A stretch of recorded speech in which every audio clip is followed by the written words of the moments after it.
السلام علیکم ورحمۃ اللہ وبرکاتہ۔ الحمدللہ والصلاة والسلام علی رسول اللہ وعلی آلہ واصحابہ وسلم تسلیما کثیرا کثیرا۔ سامعین کرام، پوری دنیا میں اور بالخصوص ہمارے پاکستان میں ہر جگہ پر، ہر محکمے میں، ہر علاقے میں حالات بگڑتے ہی چلے جا رہے ہیں۔ اس کی وجہ کیا ہے؟ قرآن اور سنت کی تعلیم حاصل نہ کرنا اور یہ اس تعلیم کو عام نہ کرنا۔ آپ دیکھیں اسکولوں میں، کالجز میں، یونیورسٹیوں میں دین کی کتنی تعلیم دی جا رہی ہے اور دنیاوی تعلیم پر کتنا زور اور کتنی توجہ دی جا رہی ہے۔ یہی وجہ ہے کہ فتنہ فساد بڑھتا چلا جاتا ہے اور رکنے نہیں پاتا، جبکہ حکومت کی ذمہ داری ہے کہ ان چیزوں پر کنٹرول کرنا۔ ابھی دیکھیں، کل کا واقعہ ہے، سوات میں مدرسے کے اندر ایک وہ بچہ جو علم سے وابستگی حاصل کرنے کے لیے مدرسے میں آیا اور قرآن پڑھ رہا تھا، چند دن غیر حاضر رہنے کی بنا پر وہاں 2 یا 3 استادوں نے اس کو اتنا مارا کہ وہ بیچارہ اپنی زندگی سے ہاتھ دھو بیٹھ گیا۔ یقیناً یہ ظلم ہے، زیادتی ہے، یہ قتل ہے۔ میں حکومت سے کہوں گا، ایسے ٹیچروں کو، ایسے استادوں کو قرار واقعی سزا دی جائے۔ خون کا بدلہ خون ہوا کرتا ہے، الا یہ کہ وارثین دیت لینا چاہیں وہ علیحدہ بات ہے، ورنہ خون کا بدلہ خون سے ہوگا۔ ان کو جینے کا حق نہیں ہے کہ جنہوں نے اس طرح سے بچے کے اوپر اتنی زیادتی کری، اتنا ظلم کیا، اتنی پٹائی کری اس کی کہ وہ بیچارہ موت کے گھاٹ اتر گیا۔ پھر اس کے ساتھ ساتھ میں اس مدرسے کے محتمیم سے کہوں گا، چھان بین کر کے رکھا کریں وہاں اپنے استادوں کو۔ آپ کے ہاں جو بھی معلم ہیں، پڑھانے والے، ان پر کنٹرول رکھیں۔ دیکھیں، میں الحمدللہ جامعہ ستاریہ اسلامیہ گلشن اقبال کراچی میں شعبہ قرآن کے 7 اساتذہ ہیں، 5 کلاسیں لگ رہی ہیں۔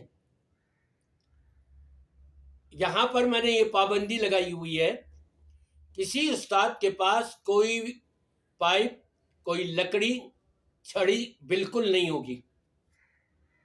اپنے پاس یہ لکڑی رکھنی نہیں ہے، بلکہ بچوں کو پیار سے، ان کا حوصلہ بڑھا کر، کچھ تھوڑا سا ان کی غلطی سے درگزر کرتے ہوئے، کچھ اصلاحی پہلو اپناتے ہوئے، اختیار کرتے ہوئے، ڈانٹ ڈپٹ سے تو کوئی حرج نہیں، لیکن یہ مار پٹائی نہیں ہونی چاہیے۔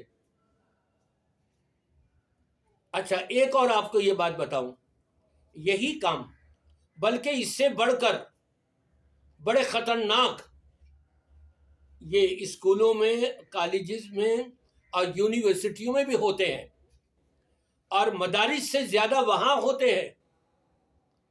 لیکن یہ سوشل میڈیا پر لیبرل قسم کے لوگ، جن کا بذات خود تو دین سے کوئی تعلق نہیں ہوتا، نہ نمازیں ہیں، نہ روزہ ہے، نہ قرآن ہے، بس جہاں کسی دینی مدرسے کے اوپر کوئی ایسا واقعہ پیش آ گیا، اس کو اتنا اچھالیں گے اور ہفتوں لے کر کے چلتے رہیں گے۔ لیکن ابھی بلوچستان کا جو واقعہ تھا کہ لڑکی کو، لڑکے کو کھڑا کر کے اور گولیوں کا نشانہ بنا کے، ایک کو 3 گولیاں، ایک کو 7 گولیاں یہ ماری گئی ہیں، اس کو کیوں نہیں اتنا اچھالا گیا؟ کیا یہ ظلم نہیں تھا؟ یہ زیادتی نہیں تھی؟ یقیناً ظلم تھا، لیکن نشانہ بناتے ہیں ہمارے پاکستان کے عوام، سوشل میڈیا کے اوپر کام کرنے والے، کیونکہ ان کو پیسے ملتے ہیں نا، اوپر سے ویوز زیادہ ملیں گے ان کو، مدارس کو نشانہ بنائیں گے کہ جی فلاں سن میں اس مدرسے میں، فلاں سن میں اس مدرسے میں، فلاں سن میں اس مدرسے میں، کبھی یہ ذکر نہیں کریں گے آپ کے لاہور کے کالج کے اندر کیا ہوا تھا، پنڈی کے کالج میں یونیورسٹی میں کیا ہوا تھا، کراچی کی یونیورسٹی میں کیا ہوا تھا، پاکستان کے کس شہر کی یونیورسٹی ہے، کس شہر کے کالجز ہیں کہ جہاں پر یہ ظلم و زیادتی اور اس سے بڑے بڑے بدماشیاں نہ ہو رہی ہوں، لیکن اس کو نہیں اچھالا جائے گا۔ مدارس کے نام پر جو ہے یہ اپنی زبانیں کھول رہے ہوں گے، یہ بھی مجرم ہے اللہ تبارک و تعالیٰ کی بارگاہ کے۔ جتنی بات ہو اس کو اتنا ہی پیش کرنا چاہیے۔ میں حکومت سے کہوں گا، پاکستان کی عدالتوں سے کہوں گا کہ ان کو قرار واقعی سزا دی جائے۔ النفس بالنفس، جان گئی ہے، جان کے بدلے میں جان قتل ہوگی جو قتل کرنے والے ہیں، اللہ یہ کہ وہ دیت لینے پر تیار ہو جائے اس بچے کے وارث، وہ ایک علیحدہ بات ہے، لیکن ایسے لوگوں کو معاف نہیں کرنا چاہیے قطعی طور پہ۔ اللہ تبارک و تعالی سب کو اپنی بھی اور دوسروں کی بھی حکمت عملی کے ساتھ اصلاح کرنے کی توفیق عطا فرمائے۔